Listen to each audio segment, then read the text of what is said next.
Hello everyone. Welcome back to the YouTube channel Chien Chuba Dewey. I hope everyone has an exciting time listening to ghost stories. Before we start, don't forget to like and subscribe to the channel to have fun. Thank you all very much. Today, we will continue with ghost stories that all of you viewers have sent in for Dewey to recount. If anyone has ghost stories they want to send to Dewey, you can send them via Gmail or to the Zalo phone number displayed on the screen. Now, let's get started with today's ghost stories. Today, Dewey will tell you ghost stories related to rented houses. You may not know, but rented houses, like these lodgings, always hold mysteries that no one can explain. Many people have sent ghost stories about rented houses for Dewey to tell. The ghost stories recounted there are very mysterious, to the point of being endless. So, anyone living in a rented house must listen to this story. Just like before renting a house, we also need to thoroughly research the house in question. The first story today is about a house in Hughes City, narrated by a girl. Overall, it might be that your family does not rent, but at that time, your family was building a house. So they had to rent a lodging to stay temporarily. Once the house is completed, they will move into the new house. Your mother is quite knowledgeable about the spiritual world. So before moving into this rented room, she also performed rituals properly. However, she belongs to the type of person who is easily frightened, thus she often sees spirits easily. Just a few days after moving in, she lent the rented room to a friend to stay for one night. Originally, the woman was supposed to stay in the room, but for some reason, she and her husband could only stay for one night. The next day, they returned the room to your mother. This was because she said that she didn't know why, but the night before, while the couple was sleeping, the light unexpectedly switched on by itself. Her husband also started cooking. She turned off the light switch. But just after she turned it off and lay down on the bed, the light switch turned back on, then turned off again, and after turning off, it turned back on. Therefore, that night, this couple already knew there was something in this room. In general, she and her husband were quite scared. So the next day, the couple returned the room to her friend's mother, not daring to rent it again. After you heard that couple talking about it, your mother was half believing, half doubting, but she decided she had to sleep in that room to see if what she said was true. Right that night, your parents, along with you, were sleeping in that room. At that time, there were your mother, your older brother, and you were also sleeping. Just as you lay down, you saw that your mother and your older brother were already asleep, while you were still tossing and turning, unable to sleep. The next morning, your mother told you that the night before, while she was sleeping in a hazy dream, she saw your older brother standing at the light switch. He kept turning the light on and off. So your mother sat up and went out, and she said, "What are you doing up at this hour? Why are you standing there turning the light on and off? It's giving me a headache." Suddenly, after scolding, when she opened the door, she saw your older brother running straight into the toilet. As soon as she looked in, she was startled. When she turned around, she saw your brother lying next to her. Then who was that kid earlier?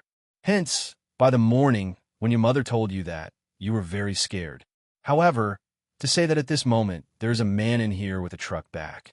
Anyway, your mother has a strong intuition, so wherever there are flowers, she feels it all clearly. Overall, everything that happened from that night, there was nothing else until about a month later. That night, your mother went drinking, and by around 1 a.m., she started to go back to the room. When she got back to the room and lay down at that time, you and your older brother were lying next to her. Both of you were already asleep when she returned. The little one lay upstairs. At that time, your mother's friend texted her, "Have you come back? If you have, take a picture for me to see." At that moment, your mother replied, "I am hugging my child to sleep." She was hugging you. So the other friend said, "Then take a picture for me to see." When she went in, your mother, who was drunk, kept taking random pictures all over the room. In general, there were quite a few pictures that started to get sent to that friend. Until the next morning, after sobering up, your mother took her phone out to delete some pictures taken last night. When she scrolled through, your mother looked at these pictures. The first few pictures were fine, but she stopped at the last one when she saw, "Oh my gosh, how come in this picture there are two faces of two children right next to where you were lying?" While you were lying next to your mother. After seeing that, Your mother showed you these pictures, and you said you didn't see anything at first. But when you looked closely a moment later, there really were two faces of children. But you said this picture was very surreal. Sometimes you could see it, other times it was not visible, and you didn't know why. Instead of deleting them, your mother refused to. The whole day, your mother took these pictures to show everyone around, without stopping at all. She said, "I took pictures of ghosts for everyone to see." Then also that same night, because of the fact that she kept showing others the pictures while your mother was sleeping, she clearly heard a voice very close to her. Although it couldn't be identified, she could still hear the content of this statement very clearly. The person said, "You better delete this picture. If you keep showing this picture to everyone, be careful, I'll come back and kill you." When your mother heard that, she suddenly woke up, grabbing her phone to delete those pictures right away.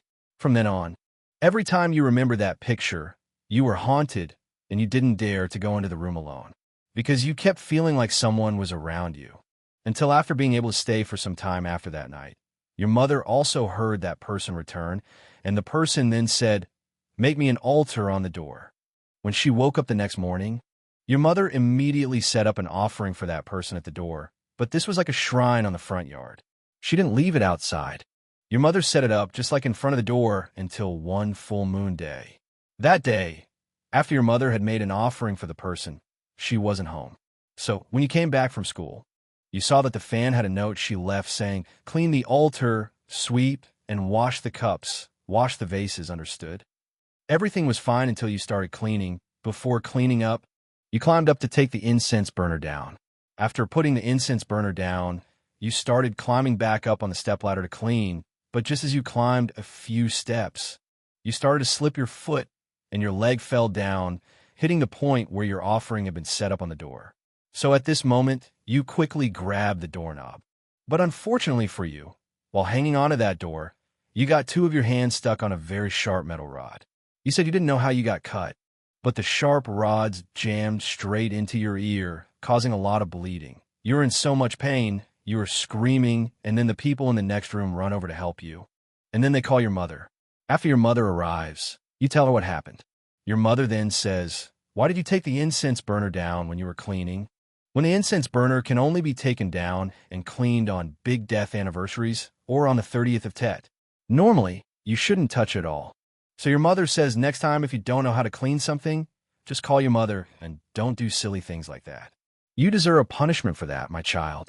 Every time you bring your friends back to gather in your room, when you're standing and making noise and playing, then all the water containers spill everywhere. It's like other people's space. They don't want you to cause trouble.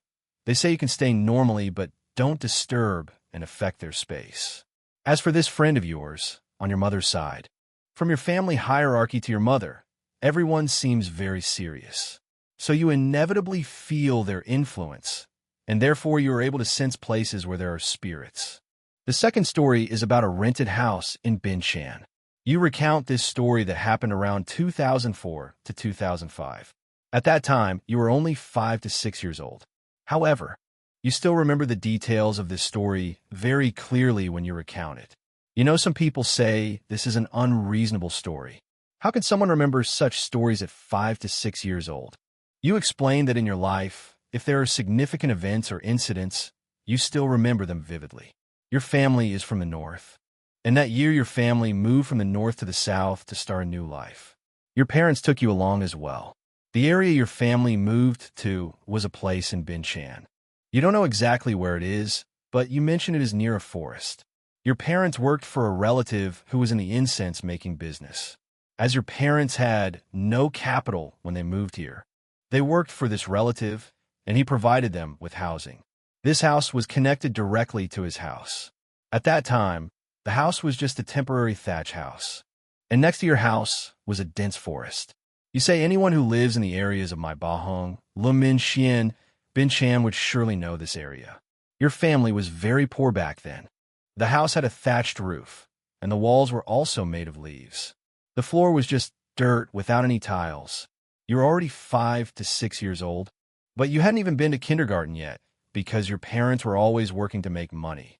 Every morning, around 4 a.m., your parents would go to the place to make incense for others. You were still asleep, so they left a bag of candy for you to play with on the hammock until they got home to play with you. Since you didn't have anyone to play with at that time, you would lay on the hammock until around 6 a.m. when you were awake enough to go to the bathroom. After finishing, you stood in front of the house. At that time, from the front door looking out, you saw a child peeking out. This child was wearing a brown outfit, like a patchwork one, with various patches everywhere. At that time, being small, you mistakenly thought it was a neighbor's child. You saw the child slowly walking into the corner of your house and standing there. You asked, "Hey, where are you going?" The child replied, "Do you want to come out and play with me? There are many kids outside. It's so fun. Come out and play with us." You mentioned that in front of your house was a small river. This river stretched from the first bridge to the Lai Mang Junction, flowing parallel to the Bin Loi River. You said you saw the child standing there for a long time. She had shoulder-length hair that was down, not tied up. You wanted to say no, that you were waiting for your mom to come back. But she kept pulling your hand, saying, "Come on, let's go. It's really fun. Many kids are waiting outside." At that time, you were holding a bag of candy. The child kept pulling you along to go outside. Overall, at that moment, you felt like going with her too because you had just moved here and had no friends to play with, so you were quite excited to see her. Luckily for you, just then your mother happened to come back. She stood there and asked, "Who are you talking to?" You basically answered and pointed to where the child was. You said, "I saw this friend here. She's inviting me to go play by the river." Your mother then asked, "Where is the child?" When the two kids looked back, the girl had disappeared completely. In general, at that time, you were still too small to know whether that child was a person or a ghost. You replied to your mother, saying, "The little girl kept inviting me to go out to the river." Your mother then asked, "What did she look like?" You described her just like that, saying she was wearing a very scary outfit. It looked something like this. And then, you don't know what happened. 12 months later, your parents started to move you to live with your grandmother and no longer let you stay in this house. It was only much later that you grew up that your mother told you that the reason she moved you to your grandmother's was that this house had too many spirits. And she feared that one day while they were working, they would leave you at home and you would. Pulling down to the river isn't as pleasant anymore like it used to be when you were in the State House. Well, you say that there was a coconut tree in front of your house back then, which grew close to the riverbank. Occasionally, you'd see a group of people, and these people had faces covered in green. They kept stepping their feet down honestly like that. All of them wore wide-brimmed hats that covered their faces, and these people kept making mistakes over and over. At that time, you didn't know who they were until later when you figured it out and thought that they must surely be soldiers. And this area is also close to the bomb craters near the historical site of Long Labao Co.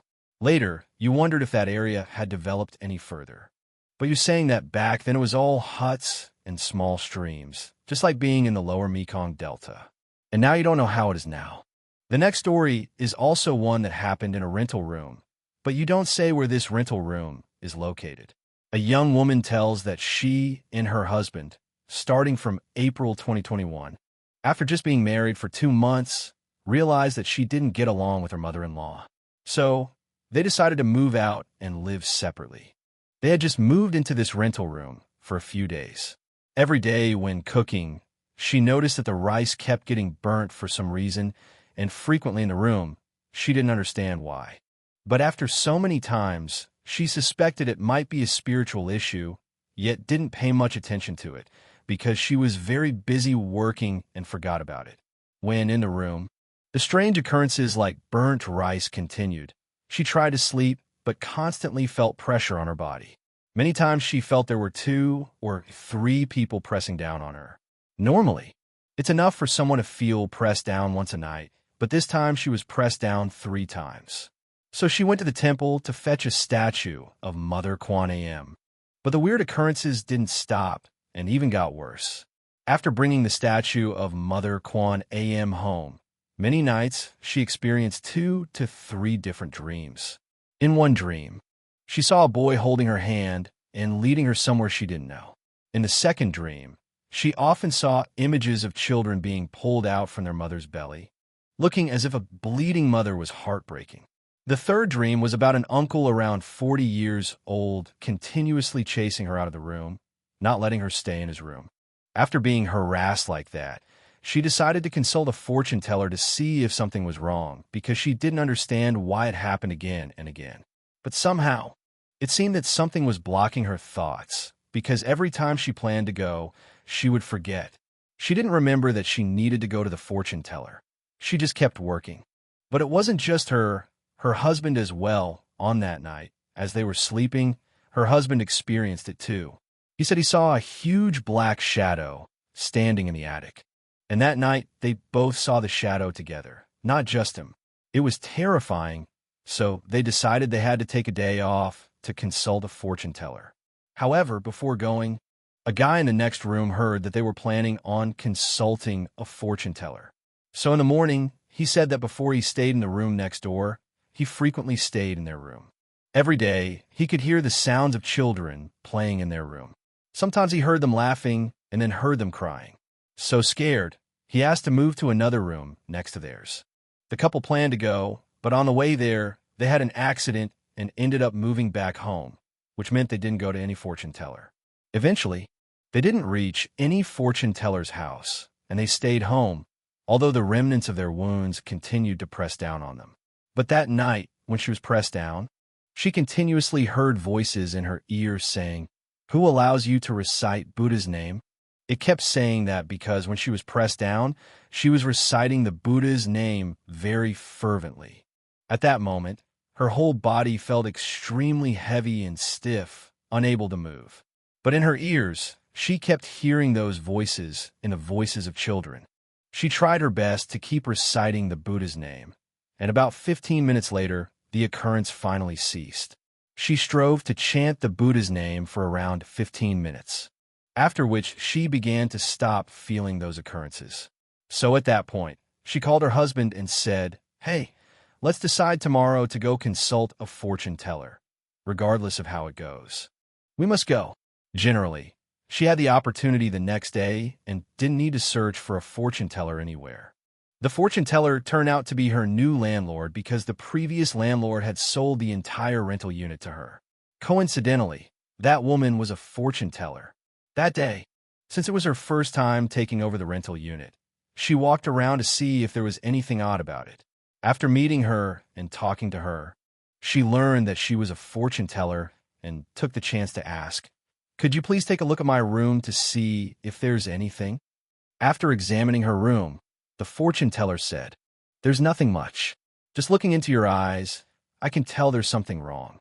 Overall, she only told her that much, not knowing how her room might be affected, but the fortune teller added, "At 7 p.m. tonight, after buying offerings, come to my room. I'll set up a table for you. I'll provide it too. You need to be at my house before 7 p.m. When the fortune teller prepared the table for offerings, she mentioned that in your room, there are many spirits. There are a lot, both male and female, especially there in your room. Those who had rented here before, most of them were pregnant, and I don't know why they left behind those babies in the toilet and flushed them away." According to her, it was like the previous tenants had aborted their pregnancies in that room and flushed the babies through the toilet. When hearing the fortune teller say this, she suddenly remembered the dream she once had of children being pulled from their mother's womb. The fortune teller continued, "It's not just the spirits of the people from your room following you. You have a spirit that has been following you for a long time, and you're being affected by this spiritual connection. This spirit has been with you even before you thought about getting married." After hearing the fortune teller say that, she compared it with the phenomena she had experienced before and genuinely felt she had been affected by this spiritual connection. But she hadn't paid attention because she was just busy working all day, and a strange thing was that throughout the conversation with the fortune teller, she kept feeling a headache.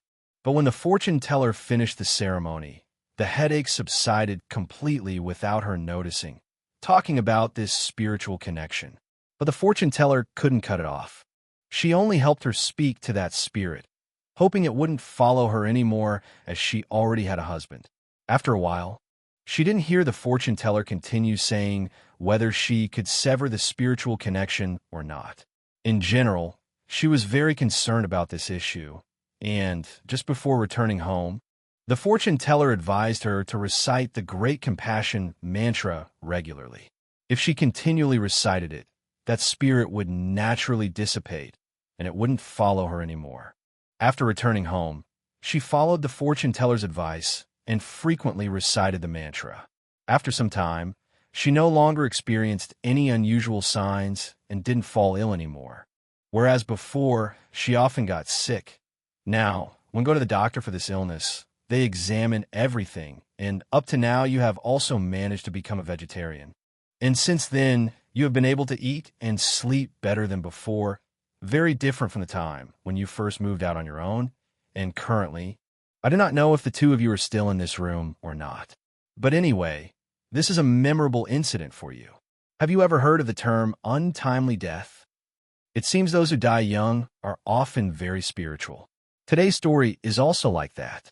Today's story is about the death of a young man, and after his passing, many strange stories occur in his family. Now let's listen to the story together. Today's story comes from a male friend who has followed Dewey's TikTok and YouTube for a long time. Through this story, he wants to tell us that spirituality is something very difficult to express. Generally, it is very strange. It comes to you like something you cannot explain. Therefore, today he has decided to share this story from his family. The time was around 2012 when he was almost in the 10th grade. But his family noticed that he was too obsessed with playing and had lost focus on his studies, and his parents worked all the time and had no time to guide him. Therefore, his parents felt that this was not good. If it continued like this, he would go astray, hence they decided to send him back to his hometown in Bendin. That's his uncle's house, his paternal uncle, who had raised him in the countryside since he was little, so the family was very trusting in sending him back to live with his uncle's family. That is the first reason. The second reason is the son of this uncle and aunt, whom he calls his cousin. Let's name him Hong. Hong is a soldier in the army, and he often serves as a role model for the younger siblings in the family. He is mature and successful. He always guides the younger siblings in the house, and since childhood, Hong is cared for and looked after him. So his parents felt very reassured when he was sent to Hong's place to be taken care of, to be fed, and to be trained in discipline. To briefly talk about Hong, he was a bit over 30 years old at that time. At that time, he was also about to get married, and his wife was a teacher at a high school, which happened to be the school he was preparing to transfer to in Quy Nhon, Bendin. The two were just engaged, because a year earlier, his mother-in-law suddenly had a stroke while being healthy and passed away, so their wedding had to be postponed for a whole year. And he thought everything would go smoothly since he began living at Hong's house. But suddenly, an unexpected event occurred. Do you remember at that time, around June or during summer break? He was sitting in a room playing with some siblings. While they were playing, suddenly, Hong's mother came rushing in, telling everyone that Hong had gone to take an exam in his unit and suddenly suffered a stroke and was being rushed to the hospital. At that moment, everyone rushed out together. However, being young, he couldn't grasp the seriousness of the situation. Since he had suffered a stroke, everyone in the house started to run. He also ran along, but since he was a soldier, anything related to life and death in the army was very confidential, and they did not allow family members to get close to the hospital entrance as it was heavily monitored.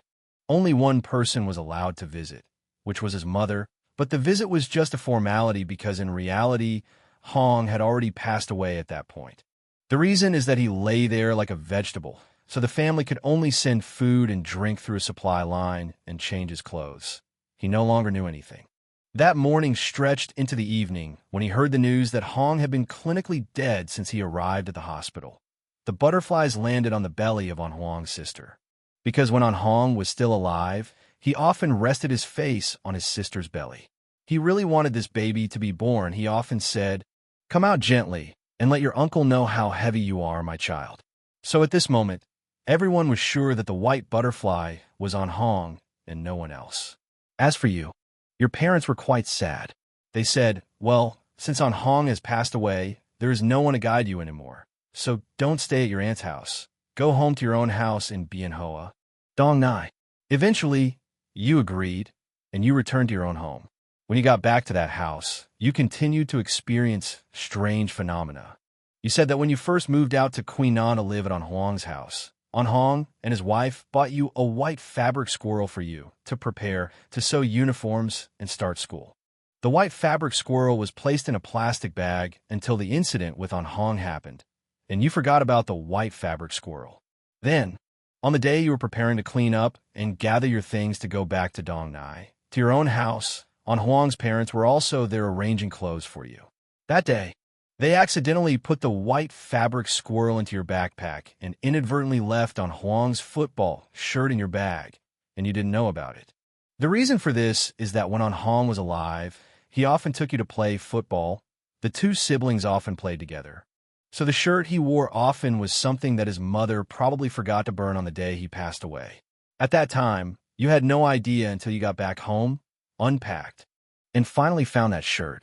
The first day you stepped back into your house, you mentioned that it was outside the door, a gray butterfly, very ugly with strange patterns on its two wings, very big.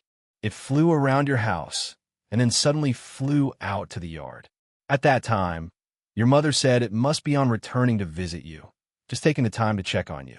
After going home, you didn't even touch the white fabric squirrel, leaving it in a corner.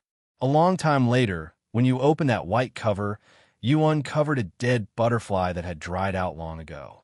When looking at this butterfly, it turned out to be the ugly brown butterfly that was there the first night you returned home. It was the same butterfly and no other. Now let's go back to the story of On Huang's football shirt left behind. At that time, you understood the situation, thinking that the shirt represented a connection, making it a keepsake of the two siblings, so you decided to keep that shirt and hung it at the end of your bed. Right there, you often stayed up late on your phone. Your habit when using the phone was to say thank you for the night and turn off the phone to keep it secret from your parents. That night, you ended up scrolling until 12 or 1 a.m. while lying under the blanket. While lying like that, you suddenly heard the voice. He's outside calling, "See you, Annie." Because when he was young, On Huang often called you, "See you," but you didn't pay attention because you were too sleepy and kept the blanket over you. Until the second or third night. You heard that same voice calling out to you every night, but on the third night, the voice was very close and clear, as if someone were right next to your foot. At that moment, you were so scared, mustering all your courage to throw off the blanket and rush to your mother's room to sleep. You said that usually every evening, your mother often checked on you, asking if you were asleep or if your phone was on, and that night was no different. While you were lying in bed, you saw your mom open the door a bit to check if you were asleep, and after checking, you saw her close your door. Just as your mother turned to leave, you heard her door slam loudly as she rushed to your room, jumped on your bed, shaking with fear. You had to ask what was wrong. Why did she come in so suddenly? Your parents exclaimed, "Oh my God, I just saw On Huang." He came back. He was standing at the foot of the bed, asking, "Auntie, where is CU? Auntie, what a chance to see you again." On Huang's mother also told On Huang's mother this story, and later found out that his family had moved to Dong Nai, close to your house since then, because at that time, On's mother went to a fortune teller who told her that the land around On's house had a lot of ghostly energy, and it really was. For many years, people could see that On Huang's neighborhood was full of sudden deaths, and those deaths were often premature. You said 90% of the men in that neighborhood died at around 30 to 40 years old, often electrocution or strokes. In general, dying unexpectedly like that. Henceforth, the residents of that neighborhood gradually left for other places to live and work, never to return. Just like that, in the days that followed after On's whole family moved in here, his neighbors outside said sometimes when they looked from their balcony, they saw On standing in the yard watering plants late at night. You mentioned that after On Huang passed away, he was very spiritually active, because in that neighborhood, there was a young man who often ran quickly to the cemetery where On Huang was buried. One day, he ran fast and somehow fell dead right on the spot, right in front of the cemetery.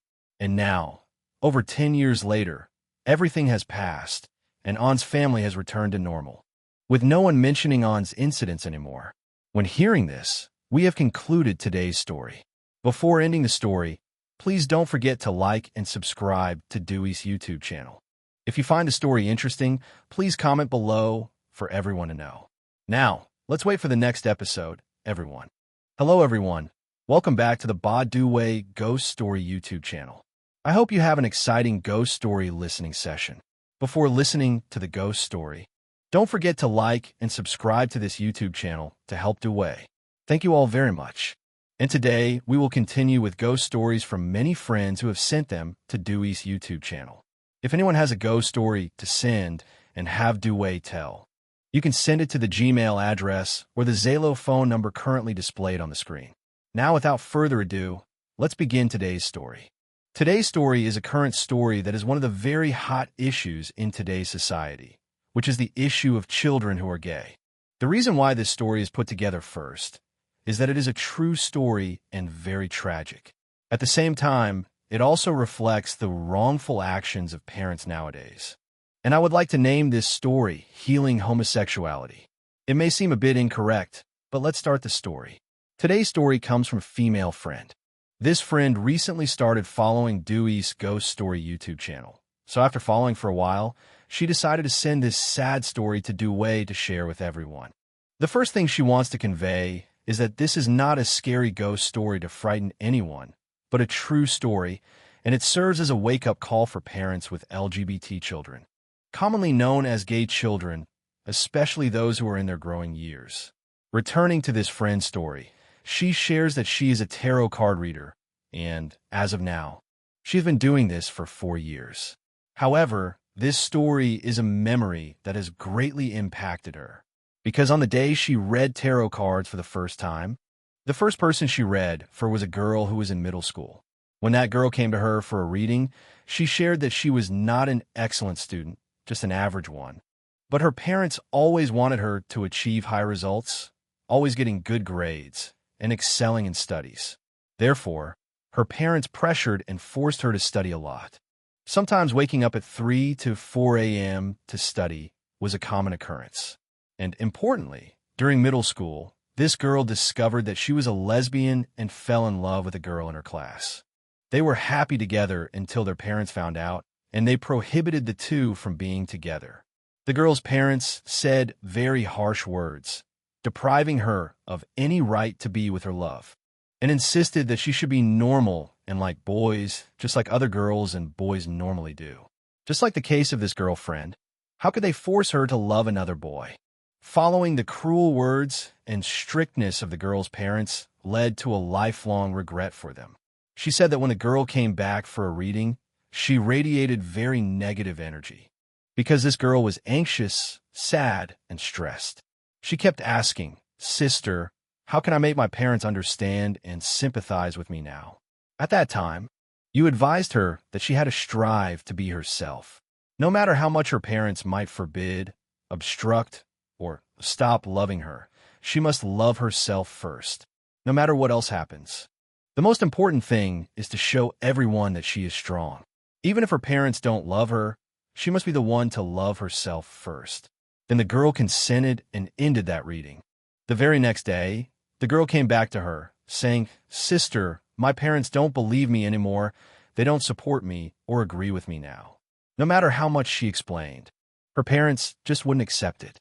Furthermore, she mentioned that her parents were planning to enroll her in a specialized school so she could focus more on her studies and not have to worry about that nonsense anymore. She drank it all, and the girl said that this drink smelled like some kind of powder, but drinking it felt really strange.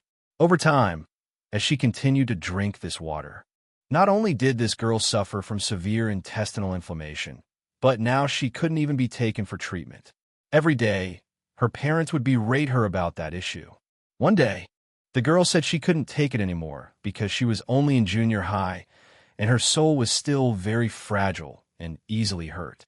During that time, her studies declined, her health deteriorated, and when she returned home, she was scolded again, making her feel like she wanted to die. Then, whatever was going to happen came to pass. One day, this girl messaged you, saying, "Sister, I don't think I can be strong anymore because I just can't take it." Then you asked, "What is the issue? Tell me." But the girl didn't respond.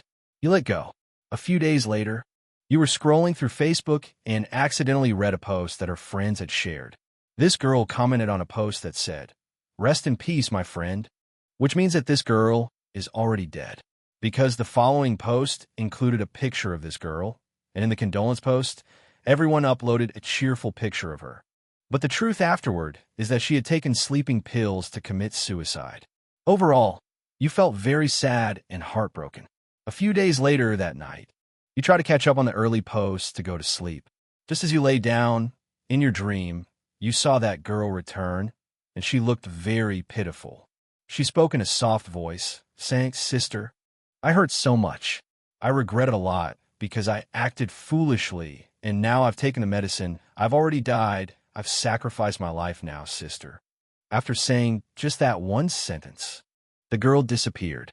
You woke up crying uncontrollably because you loved her so much. After that, you decided to tell this story to Duy, stating that this is the first guest and an event you will surely remember for the rest of your life, that you will never forget. And after you shared this story with everyone, you earnestly hoped that parents would take the time to care more for their children, especially if any parents had children who were part of the LGBT community. Through this, we can see that being a parent, anyone would feel heartbroken to learn about their child's situation, but we must also tolerate and accept it because that will never change. As long as our children feel happy and content, that's what matters, right? And that is how we concluded a rather heartbreaking story. The next story is the second story, also a very significant story.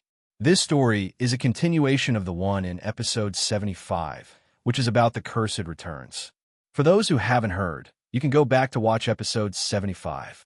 Briefly, in episode 75, this girl's father accidentally encountered a little demon near a gourd tree. After encountering that demon, her father accidentally cursed it, resulting in 3 deaths in her family.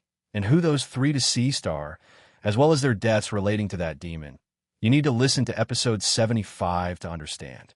This is the story continuing, recounting the deaths of her siblings. In reality, a long time passed after that. People thought the demon on the gourd tree had been eliminated, but no, it still returned to take revenge on her father, until her father passed away. As in the story from episode 75, at that time, her parents were still living together. But by 2015, her parents divorced, leaving her at home with her mother. She moved to Vung Tau to build her career. After living in Vung Tau for a year, in 2016, she met a man who later became her husband. So, near the end of 2016, they decided to return home for Tet and have their wedding at home. Each year on the 30th of Tet, her father would go to her grandmother's house to celebrate the death anniversary of her ancestors. Because her maternal family still held the belief that every year, the only son in the family must return to take care of the graves and perform the death anniversary rituals. She and her husband also returned from Vung Tau to Kendo. At that time, it was the 27th of Tet. When they arrived in Kendo, her husband had just returned from Injong for 3 days. He promised that on the evening of the 30th of Tet, he would race up with her. That day was also the 28th of Tet. She was tidying up the house, and everyone gathered to eat together. While eating, her father asked for 300,000 VND, which surprised her, because her father had never asked her for money before. However, her father said, "Oh my, I've always refrained from asking my daughter for money, but this Tet, I want to borrow money from my youngest daughter to see if I can do better in business next year."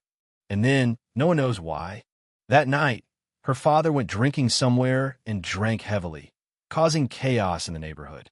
He troubled everyone, even drawing a knife and threatening everyone. When her father behaved like that, her mother was very scared, where now people are causing trouble and another murder occurs.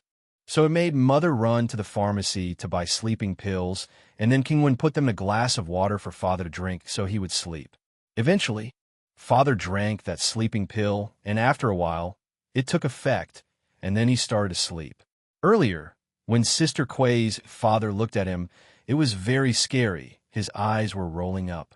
Even though Sister's younger brother is a martial artist, he couldn't handle it either. Until the next morning, Your mother asked Father what happened yesterday that made him so crazy. At that time, Father couldn't remember anything at all. He brought the teapot outside to sit and drink and still couldn't remember anything until 3 a.m. on the 30th of Tet. Suddenly, Father just took the bike out to go home to grandmother's house in SOC Trang. At that time, Sister found it strange and asked Father why he usually leaves at 5 a.m., but now he was leaving at 3 a.m. He said he was going early and would come back early. While taking the bike out, Mother reminded him not to drink too much beer, and if he drinks too much, then just sleep there until tomorrow whenever he feels like returning, but don't drive back while being drunk and crash on the way.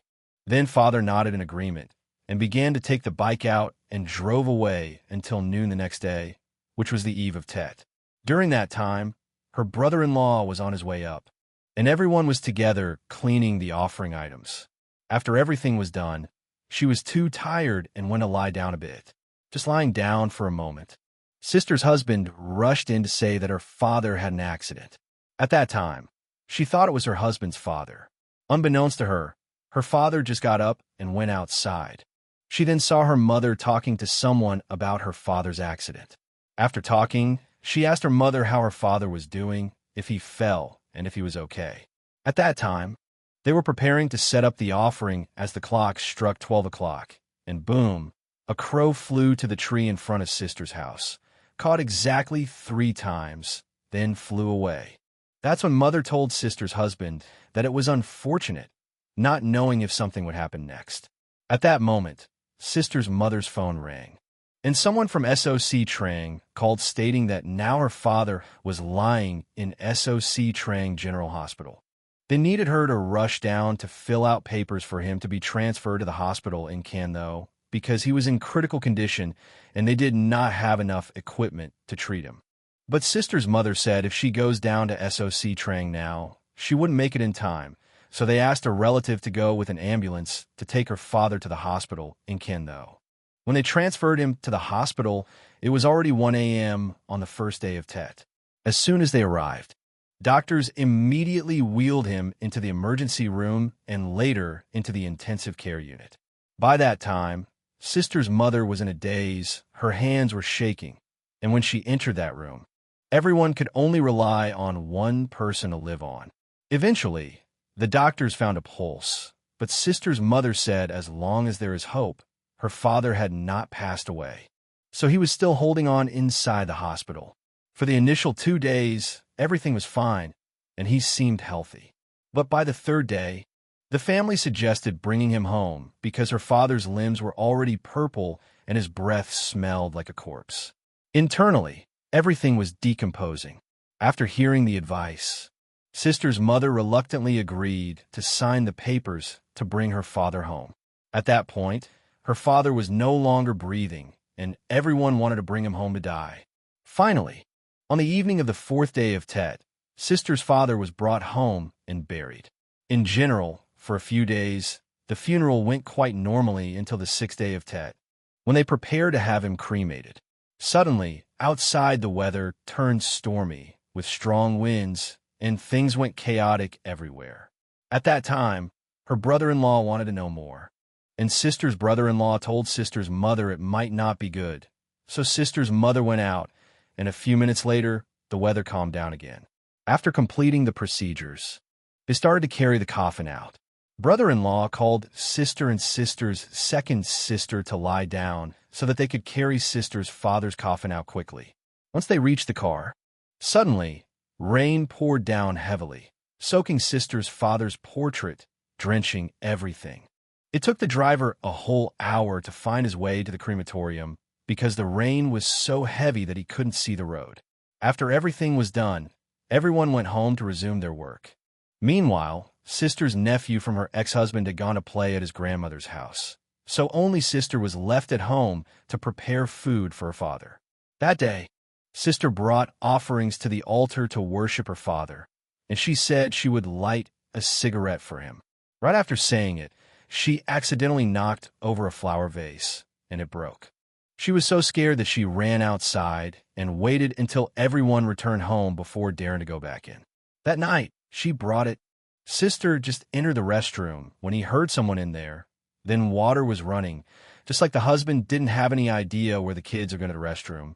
Waiting a while, he came back and had a knock on the door, saying, "What the hell are you doing? It's been a while since you haven't come out." Just when he reached the door, he saw a shadow resembling his sister, standing with water splashing on her back as if the restroom door was made of glass. And when everyone saw it, his sister's brother-in-law also silently went lightly into the room and fell asleep, not daring to go to the restroom anymore.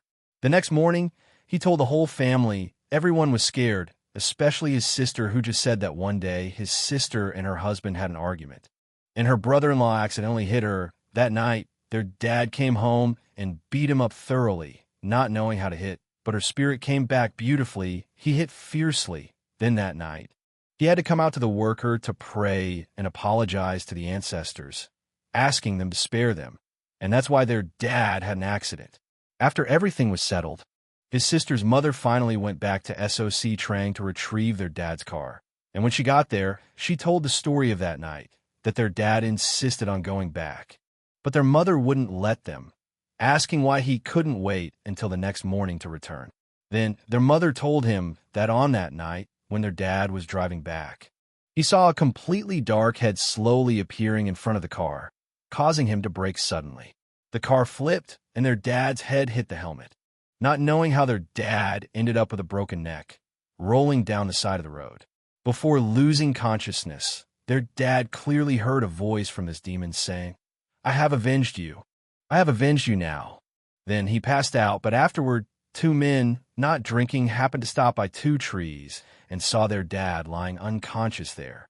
So they took out their phones to call for emergency and police assistance. But sadly, their dad had to pay the price and didn't survive that incident.